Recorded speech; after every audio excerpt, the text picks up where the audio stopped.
Cinnamon jokey, okie dokie, cinnamon okie. You know what? I haven't used this in a long time. That's going to be for another day. That's going to be for another day.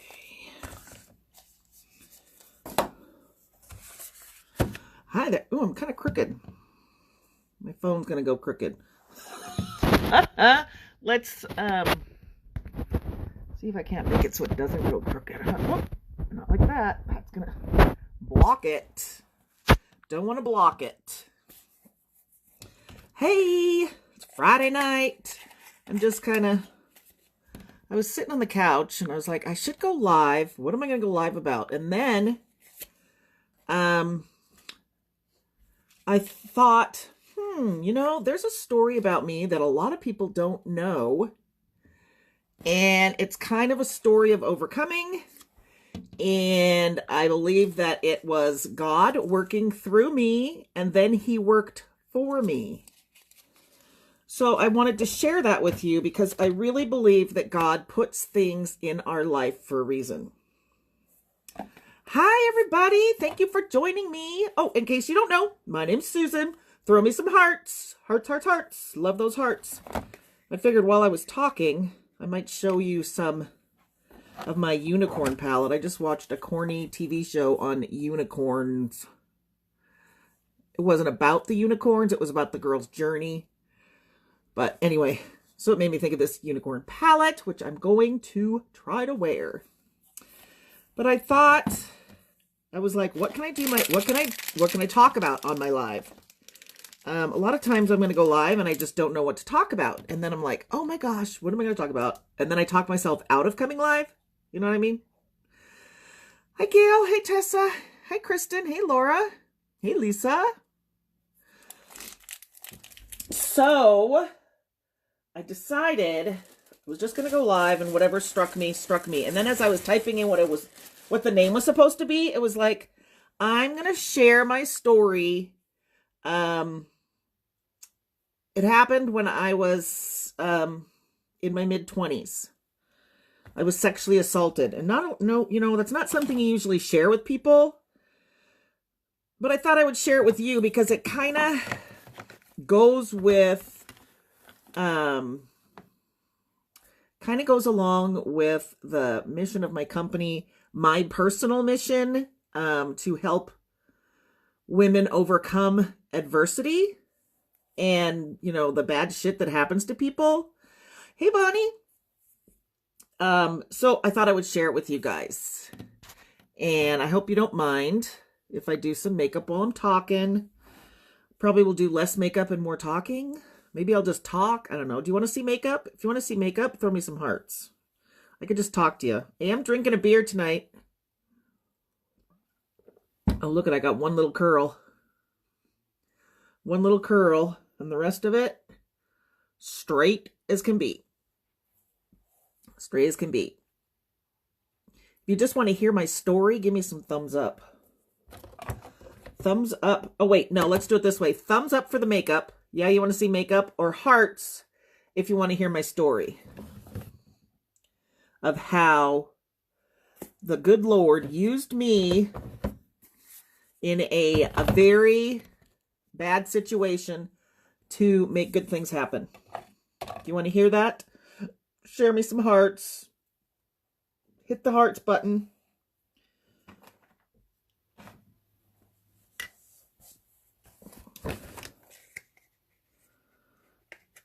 And if you want to just see me do some makeup, I'm going to use this, or I could just talk. I don't know. If you want to see both, I don't know. Do you want to see both? Do you want to just see me? Hearts. You want to, okay, so you want to hear my story. Good, because I don't really feel like putting on makeup, but I do want to talk to you about this because I think it's very important. And like I said, it just kind of came out of nowhere. Susan, you need to talk about this. So I'm going to talk about it.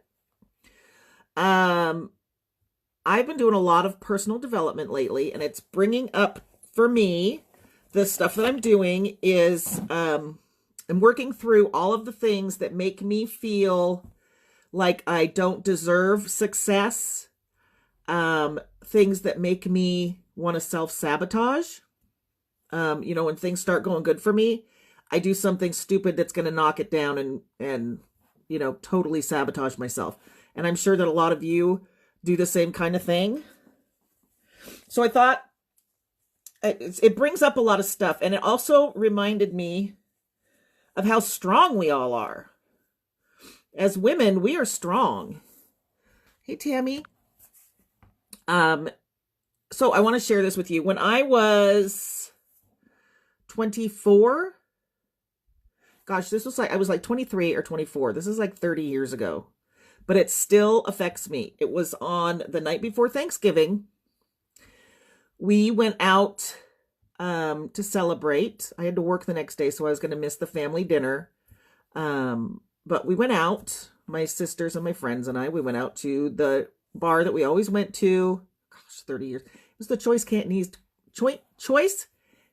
Cantonese Cuisine. It was in Burien, which I think now it's some daycare, or it's right there by Goodwill.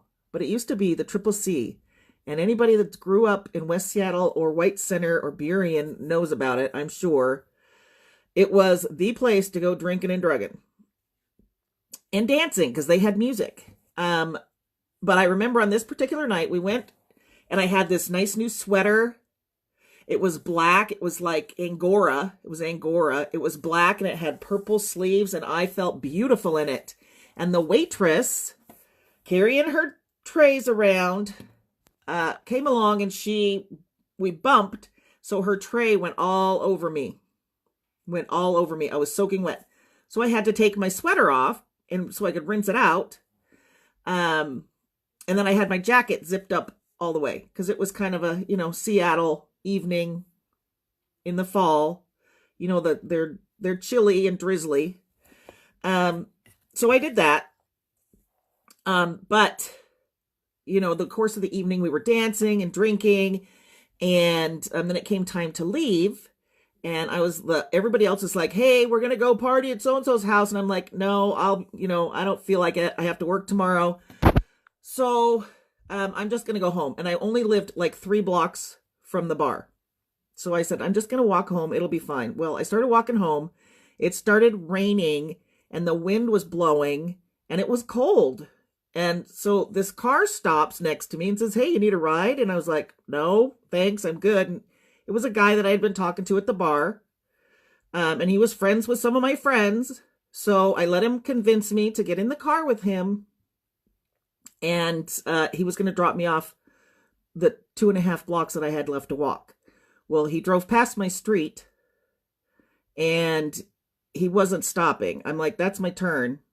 Dude, that's my turn. And then he locked the doors. And I started freaking out. I was like, pull the freaking car over. I was yelling at him. Our nice chit chat turned into me freaking out, and him just, I don't even know what he was thinking. He was cold, stone cold. Just drove to an empty lot where he proceeded to try to rape me. Thank God that I am strong and I know how to use my teeth and my fingernails, because I bit him and I scratched him, and we ended up out of the car. I've never talked about this like this much detail before. It's kind of making me nervous. But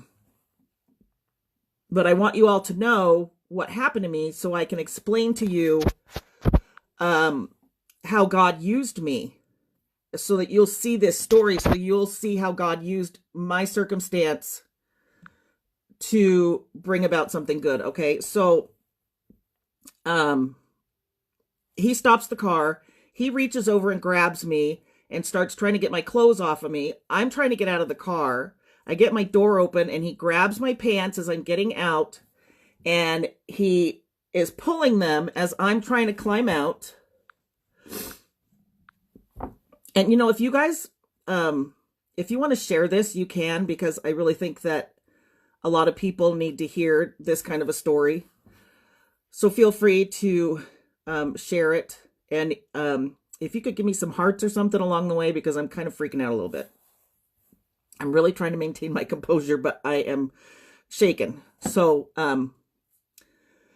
he gets my pants down around my ankles and I can't go anywhere, right? We're struggling on the ground, rolling around in the gravel and rocks and dirt in the mud because it had been raining. And I'm screaming at the top of my lungs, biting him. And finally, I don't know, it seemed like an eternity. He just was off of me and peeling out in his car. So I pulled myself together out of that lot and I went banging on doors. Nobody answers their doors at 2:30 in the morning. Especially if someone is yelling, I don't know why. If someone's yelling, I need help, could you help me? Why they don't open their doors, but they don't. So I walked home. I started to walk home. I was like a mile from my house, so it was going to take me a while. Sat down at a bus stop and this arrested, and then I started walking again, and this other car went really slow by me. And he stopped and he was like, "Are you okay?" And I'm like, no, I'm not. I just need to get home. I just need to get home. I just need to get home. And he's like, "Let me give you a ride." I'm like, "No, I'm not getting in the car with you. I am not getting in the car with you." Oh my God, I have not talked about this. You guys, I haven't talked about this before. Not like this. I mean, I mentioned that I was, assaulted, but I never have talked about it in detail before. So he's like, "Okay, you won't take a ride with me." He says, "Let me walk with you." And I'm like, "Dude, I don't want you to walk with me." And I was sore and I was hurting and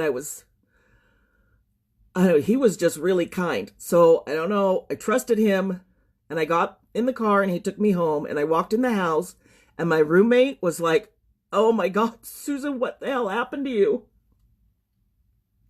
She started crying and I was like, I had no idea. I was black and blue, bleeding. So we went through all of that, right? I went to the cops. We pressed charges. I knew who he was because I had met him earlier in the night. So I knew his name was Victor Cannon. I knew who he was. And then they were able to go and arrest him. And he tried to say that all of those cuts and scratches were from tools because he was a mechanic or something. And they're like, "That's bullshit. We know it's not." So anyway, so he got arrested and I came to find out that my neighbor, we lived in an apartment at the time and there was 4 apartments upstairs and 4 downstairs.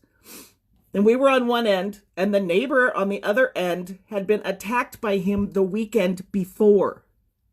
So this guy was a serial rapist. He had raped her, beaten her and raped her and left her in the woods to die. He tossed her off the road. I don't know what that situation was, but because of me, for a long time I asked myself, why would God let that happen to me? Why does God let bad things happen to, good people? And I just couldn't understand it. And it was like, it was my fault because I got in the car with him. And maybe if I hadn't have mentioned that my sweater got all wet and that I didn't have my sweater on, my coat was zipped up to my chin. But still, if he didn't know that I didn't have my shirt on, it was all my fault for whatever reasons. It's never your fault. I want you to understand that it is never, never your fault. I don't care if you're dancing around naked. Nobody has the right to touch you and make you do things you don't want to do. So it is never your fault. But because I was able to identify him and ended up that he had raped other women and beaten them, I think 3 other women. So he was like a serial rapist. And he had also been molesting his younger nieces and his little cousins. This guy was a sexual predator. like serious predator. And because he attacked me and I was able to identify him, he was put away. As far as I know, he's still in prison. But I know that God was using me because he knows that I'm strong enough that I could that I could survive that, and that I was able to overcome all the crap that I was afraid. I didn't want to go to court and testify and do all that stuff, right? But I knew that I had to do it because he would have kept doing it. So luckily for me, because they had enough evidence that he didn't go to trial, he made some plea deal. So we didn't have to go to trial then. But back in 2007, right after my dad died, he was up for parole or something. So the prosecutor in Seattle called me and said, hey, we need you to come back and testify because they're going to let him out, and he doesn't even have one bit of remorse. He doesn't think he did anything wrong, and he's going to be let out if we don't do something about it. That was really hard. I flew back. They flew me back to Seattle. I was by myself. I hadn't processed. I let it go. Like, forgot about it until this, and then it really freaked me out. But I'm in Seattle in my hotel room the night before, and I started praying. I had my Bible out. Well, okay, let me jump back. A couple weeks before that, I had gone to this thing called Tres Dias, and the weekend, the theme of the weekend was forgiveness. Right? So they were talking about forgiving people, forgiving yourself, and all this other stuff. Well, I didn't think I had any, I was fine, right? Just pray for everybody else. And we were in the little group we were in praying for everybody. The pastor was like, no, Susan, you have something. What is it? And I was like, and then it came to mind, well, the guy that attacked me 20-something years ago, I guess I could forgive him, but I don't want to. And he's like, well, you need to. And I'm like, no, I don't. It's fine. I said I wouldn't even mean it. If I said it, I wouldn't even be meaning it. And so he's like, it doesn't matter. And I'm like, so I can say it and not mean it and it's going to be okay? And he said, yeah. So I said it, and that, like, immediately I was like, okay, I forgive him. And immediately I was on my knees crying my eyes out. It was like some kind of weird relief. So then, jump ahead, and I was praying, and I was like, I was pleading with God. I'm like, please help me get through this. Show me, give me some kind of a sign. I need, I was crying. I need my dad. Where's my dad for all this? I was like on the verge of having a breakdown. I guess I was having a breakdown. And then all of a sudden, I'm sitting with my Bible. I'm sitting at the stupid desk thing that they have in the hotels, right? They're just not comfortable chairs or whatever. Very similar to the one I sit in here.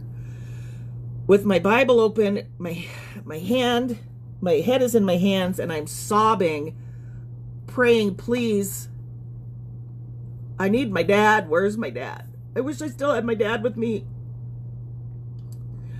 Because he died in April of 2007, and then this was in May, where I had to go and testify. So I'm sobbing and pleading, looking, I need some comfort. I need something. Please, Lord, show me you're here. And all of a sudden, I was alone in the room, but all of a sudden, I felt arms come around me, and it was like my dad was there holding me. And it was like the most amazing thing. It was warm. I could feel his arms. I could feel the weight of him on my shoulders. He was holding me. Oh my God, I'm a blubbering idiot. I'm not an idiot. I know.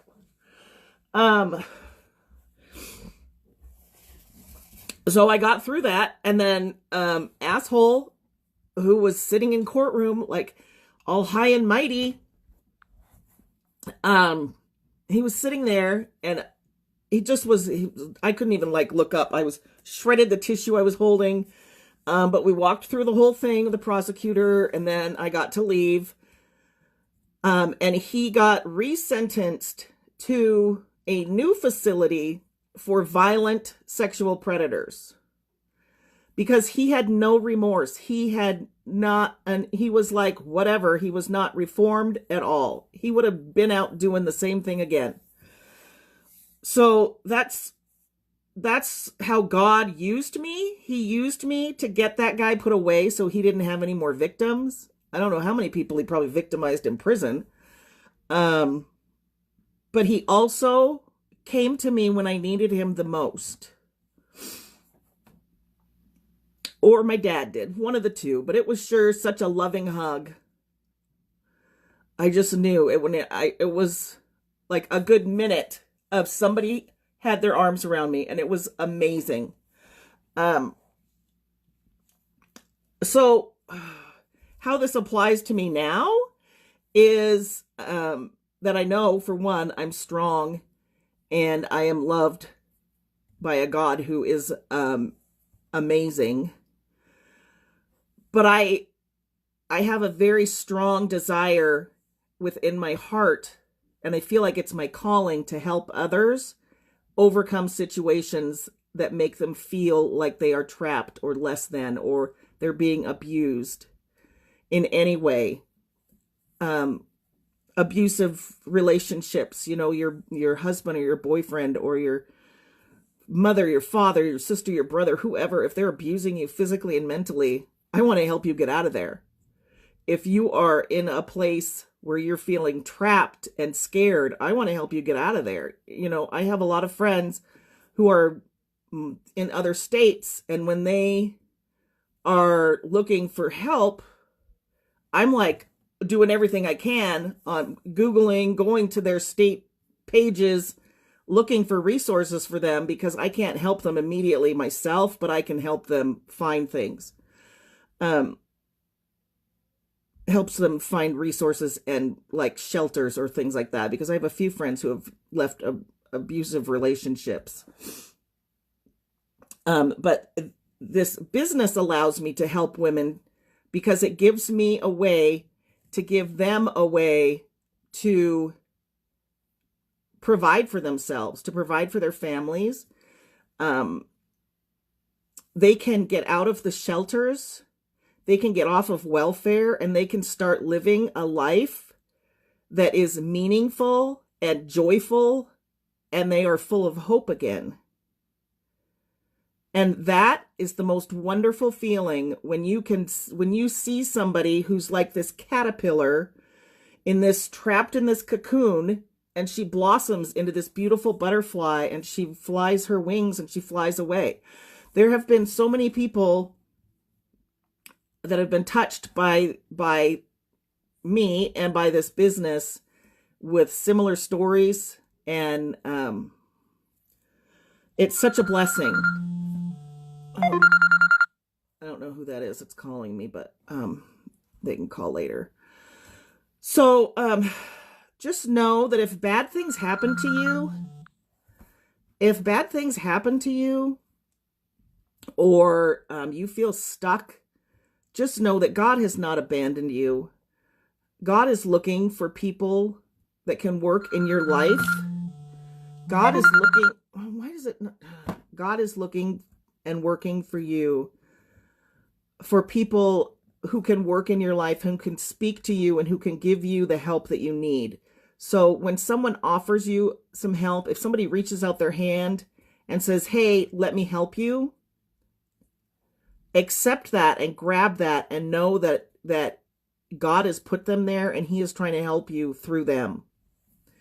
If you have a similar situation where you are a victim of a crime and you are the one that can put the guy behind bars, do it.